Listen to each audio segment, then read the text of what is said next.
So today our topic is what is literature कि literature जो है वो क्या है और आगे उसके जो मेजर जॉनर्स हैं वो कौन कौन से हैं। ठीक है, आज हम इसको डिस्कस करेंगे।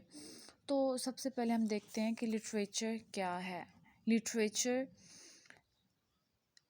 Anything which is in written form is called literature. ठीक है, anything which is in written form in present life is called literature. ठीक है, कि प्रेजेंट लाइफ में हमारी मौजूदा ज़िंदगी में ऐसी तमाम चीज़ें जो रिटन फॉर्म में आ रही हैं बाय एक्सपर्ट ऑथर्स। ठीक है, यूजली बाय एक्सपर्ट ऑथर्स। ठीक है, वो क्या कह रहे हैं कि बुक्स और अदर राइटिंग। ठीक है, यूजली बाय एक्सपर्ट ऑथर्स, ऐसी तमाम चीज़ें जो रिटन फॉर्म में आ रही हैं और वो एक्सपर्ट ऑथर्स ने लिखी हैं, तो वो सारी हमारी क्या कहलाती हैं, हमारा वो लिटरेचर होता है। ठीक है, लिटरेचर जो है वो ज़िंदगी की अक्कासी करता है, मतलब हमारी ज़िंदगी में जो कुछ हो रहा होता है रोज़मर्रा ज़िंदगी में, वो सारा कुछ ही लिटरेचर में आता है। ठीक है, कोई भी बुक, कोई भी राइटिंग जो किसी एक्सपर्ट और राइटर ने लिखी हो, वो लिटरेचर है। ठीक है, वो क्या है, लिटरेचर है।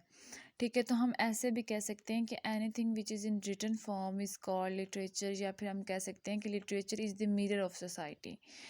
Mirror of society, literature is the mirror of life, literature is the way of, literature is the way of life, या फिर हम कह सकते हैं कि literature is the way of society. ठीक है, तो आप मतलब हम रोज़मर्रा ज़िंदगी में जो कुछ भी हम देखते हैं, जो कुछ भी हम सुनते हैं, जो कुछ हम लिखते हैं, जो कुछ हम पढ़ते हैं, वो सारा क्या है, वो हमारा सारा मतलब हमारा लिटरेचर है। अब राइटिंग में ये मैटर नहीं करता कि आपकी वो बुक फिज़िक्स की है, आपकी केमिस्ट्री की है, या आपकी बायो की है। जब बुक्स का हम नाम लेते हैं तो बुक्स में सारी बुक्स आ जाती हैं। ठीक है, तो जो भी हमारी बुक्स होती हैं, जो भी हम उसमें कुछ पढ़ते हैं, वो सारा हमारा क्या होता है, हमारा लिटरेचर होता है। ठीक है, अब नेक्स्ट हमारे पास जो क्वेश्चन है इसका वो क्या है कि what is genres, literary genres. अब लिटरेरी जॉनर्स का मतलब होता है टाइप्स और कैटेगरी, और लिटरेरी का मतलब होता है टाइप्स और कैटेगरी, और जॉनर का मतलब होता है, सॉरी, लिटरेरी का मतलब होता है ऑफ लिटरेचर, और जॉनर्स का मतलब होता है टाइप्स और अ कैटेगरी। तो लिटरेरी जॉनर्स का मतलब क्या हुआ, literary genre is a type और अ कैटेगरी ऑफ लिटरेचर। ठीक है, तो हमारे पास जो लिटरेचर के में जो जॉनर्स हैं वो कौन कौन से हैं, drama, fiction, non fiction and poetry. ठीक है, ये हमारे 4 मेजर जॉनर्स हैं किसके, लिटरेरी लिटरेचर के, जिनको हम आज डिस्कस करेंगे। तो सबसे पहले हम ड्रामा को डिस्कस करते हैं। सबसे पहले हमारे पास ड्रामा है। तो ड्रामा क्या होता है, play for theatre told by characters dialogue. ठीक है, drama perform in theatre we can watch and read as well. वो क्या कह रहे हैं कि जो ड्रामा एक ऐसी चीज़ है जो थिएटर में प्रेजेंट किया जाता है, इसके डायलॉग्स और कन्वर्सेशन जो है वो कैरेक्टर्स के दरमियान होती है, जो कैरेक्टर्स में वो बात करते हैं डायरेक्टली। ठीक है, वो क्या कह रहे हैं कि आप play for theatre told by characters dialogues, drama perform in theatre we can watch and read as well. मतलब ड्रामा एक ऐसी चीज़ है जो थिएटर में जिसको प्रेजेंट किया जाता है, थिएटर में जिसको प्रेजेंट किया जाता है, उसके डायलॉग्स और जो कन्वर्सेशन होती है वो करेक्टर्स के दरमियान होती है डायरेक्टली। ठीक है, वो डायरेक्टली करेक्टर्स के दरमियान हो रही होती है, और करेक्टर्स जो हैं वो बात हम तक पहुंचा रहे होते हैं। ठीक है, अपनी कन्वर्सेशन में, अपनी एक्टिंग में, जो कुछ भी वो कर रहे होते हैं वो हमें मैसेज दे रहे होते हैं।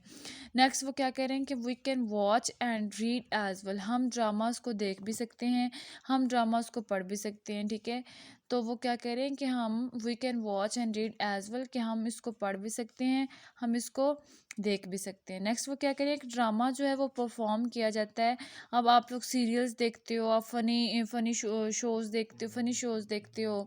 ठीक है, मतलब वो सारा कुछ जो है वो ड्रामे में ही आ जाते हैं, हम देख भी सकते हैं, बुक्स के ज़रिए पढ़ भी सकते हैं। ठीक है, तो ये सारा कुछ किस में आता है, हमारे ड्रामा में आता है। अब आगे ड्रामा के सब जॉनर्स हैं। सबसे पहले है हमारे पास कॉमेडी।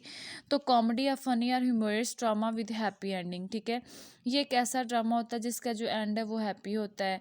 तो इसके एग्जांपल्स में हम क्या ले सकते हैं, comedy of errors bye Shakespeare. ठीक है, नेक्स्ट है हमारे पास ट्रेजिडी, मतलब जिसका एंड जो है वो खुशी वाला हो, कोई डेथ वगैरह ना हो, कुछ भी मतलब प्लेयरेबल हो हमारे लिए, तो वो हमारा एक हैप्पी एंडिंग होता है। नेक्स्ट है हमारे पास tragedy, a sad drama with sad ending. ठीक है, एक सैड ड्रामा होता है और उसका एंड भी सैड ही होता है, किसी की डेथ हो गई, कोई फौत हो गया, कोई अगवा हो गया। तो इसकी जो एग्जाम्पल है वो क्या है, Romeo and Juliet bye Shakespeare, इसकी बेस्ट एग्जाम्पल है। और एग्जाम्पल्स आप लोगों ने पेपर्स में मार्क भी करनी, लिखनी भी हैं।